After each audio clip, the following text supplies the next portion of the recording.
If you've been living under a rock for about 30 years and don't know what this is, it is a Mazda MX-5. Or if you're watching this from the US, it is a Mazda Miata. Or if you're watching this from Japan, it's a Yunos Roadster. But no matter what it is to you, it is the world's highest selling two-seater sports car, which means there are stacks of them on the second-hand market. And this one, or the original, the NA series, is arguably the most desirable. And there's no doubting the MX-5's legendary status, but if you are looking at legitimately getting an NA MX-5, what are you getting yourself into? Are they reliable? What do they cost to fix? What goes wrong with them? Most importantly, should you buy one? Let's find out. Before we get deep into the MX-5, why not do us a favour and hit the subscribe button, throw us a like, hit the bell icon so we can let you know when we're doing new videos, and why not get all stalkerish on us and go and follow us on Instagram and Facebook.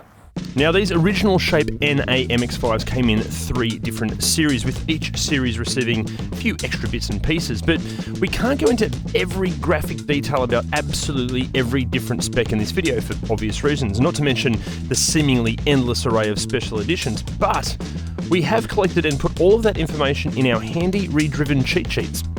Our cheat sheets are invaluable as they provide a full breakdown of the car's model range, its common problems, what you need to look out for before you hand over your hard-earned cash, how much of that cash you should be handing over, and so much more. Check it out in the link below. So the first thing that strikes you is just how small these things are. It's almost like a toy-sized car, but it just looks like fun even just sitting there. It's just fun. As you can probably tell, this thing isn't exactly standard. It's seen just as much time on a racetrack as it has on public roads, but it's awesome how just the addition of a roll cage and a bit of a drop in the ride height just toughens up the looks. And for those that are eagle-eyed of you, these aren't NA MX-5 wheels. These are off the NB, the model after this, but still looks really good. Now, these NA MX-5s are pushing 30 years of age and have probably been driven pretty hard, so just look for any panel damage or repair work like this car's had. It's got a bit of dodgy respray here, and there's some interesting attempts at panel repair at the back, but structurally they're pretty sound. If you can look past some cosmetic issues, good thing. Also, pop-up headlights, how cool are these? If you don't think they're cool, you're probably dead inside. And also just make sure they work because they can have some little issues. But the main problem with MX-5s is rust. So place number 1 to check. Here behind the front wheel, water and mud and leaves and crap can store in there and can rust that area out. So make sure you get underneath and make sure that's nice and sound and not rusty. And secondly, back here in front of the rear wheel, water goes down through these channels, can store into here and create more rust in this area. So again, get underneath it, feel, make sure there's no rust there, and it should be pretty cool. The roof is obviously not metal, and being 30 years old can be susceptible to tears and holes. Try to find an MX-5 with a newer replacement roof like this one, but if the car you're looking at has some holes in the roof and the holes have been there for a while, it can get moldy inside, and that's definitely not good. It's so simple in here and it's pretty cozy as well. This thing obviously has the Sparco race seat and a Momo steering wheel, but a bunch of my friends of all different shapes and sizes have driven this car and everybody absolutely loves the driving position.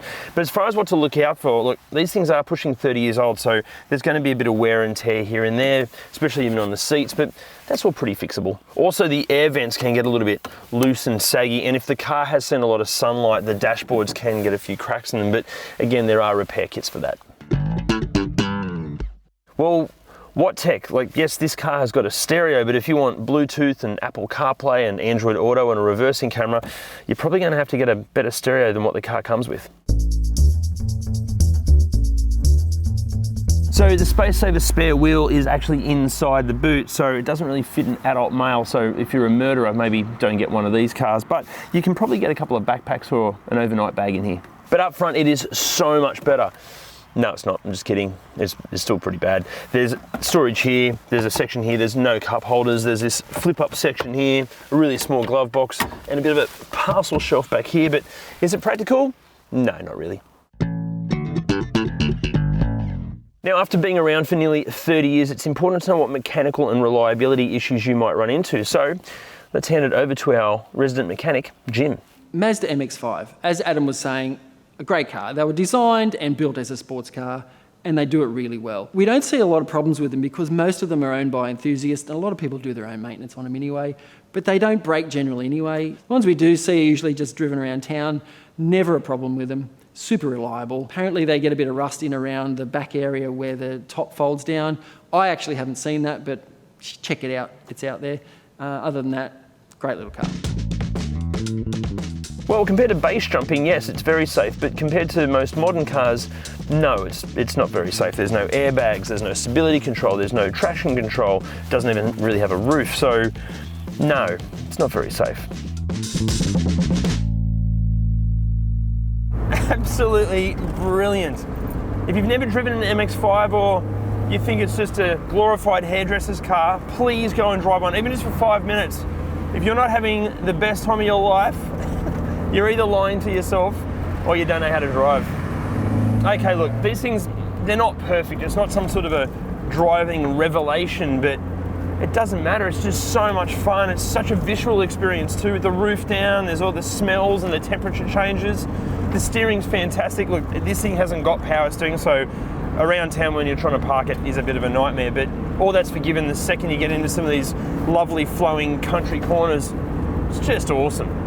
These things aren't that fast, but it doesn't matter because it actually feels fast. Like I'm doing the speed limit, I'm doing 80 kilometers an hour, and it feels like I'm doing about 120. It's awesome. There's just so much going on. This is what driving's all about. This is what this car is built for. It's perfect. I love it. So good. So this car is actually a Series 1, hence the no power steering, but it actually has the 1.8 out of a Series 3 in the front. Plus it has an induction kit and an exhaust system, so sounds really throaty, and that little bit of extra power, just perfect. This car actually has coilovers and a bunch of other track-focused suspension components, and you'd think it would ride really harshly, but it doesn't. It's still really compliant. MX-5s are renowned for the way they kind of move through corners and pitch and roll. It's sort of part of the charm, and this car still retains that, but just with a little bit more control, with a little bit more turn in. Oh, these corners and that sound. Oh, I love it, love it. A couple of negatives, but it is very rattly in here. It is a 30-year-old convertible sports car, so it probably should be rattly, and I'm just going to say that the rattles sort of add to the romance of the whole thing, but it does sound like it's falling apart. I did mention before that these are available as an auto, which makes no sense at all because it is a little compact sports car, but especially when you feel how good this gear shift is. Why would you have an auto when you can do this? Ah, that. Ah. If you want one of these things, get it as soon as you can because the prices, they're starting to creep up, and we think now is about as cheap as they're ever going to get. And with more than 20 years under their belt, prices are going to vary greatly depending on mileage and condition. Here in Australia, you're going to be looking at around about 10 grand for older, high kilometre models and up to nearly 20 grand for perfect condition, low kilometre 1.8 litre Series 3s. When it comes to fuel economy, the claimed figure is 8.1 litres per 100 kilometres, but we feel this is being very optimistic because, let's be honest, you'll probably be sinking that right foot in far more often than not. The factory warranty is now well and truly over, but it was unlimited kilometres for 3 years, and we recommend servicing every 10,000 kilometres or once every 12 months, the cost of which really shouldn't be too much as parts are relatively inexpensive and readily available. Even the cost of tyres, brakes and other consumables shouldn't be too much as with the MX-5 being so light and small, it puts less load on all of its components even when being driven enthusiastically. But remember, this generation MX-5 is getting a bit on the old side, so it might be an idea to put some cash aside just in case something goes bang. Should you buy one? Yes, 100% yes, you should absolutely buy one of these.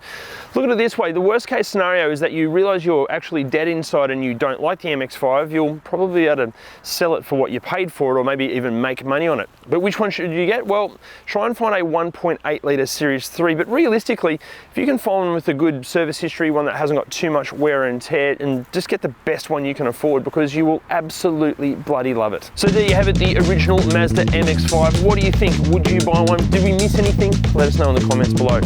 See you next one.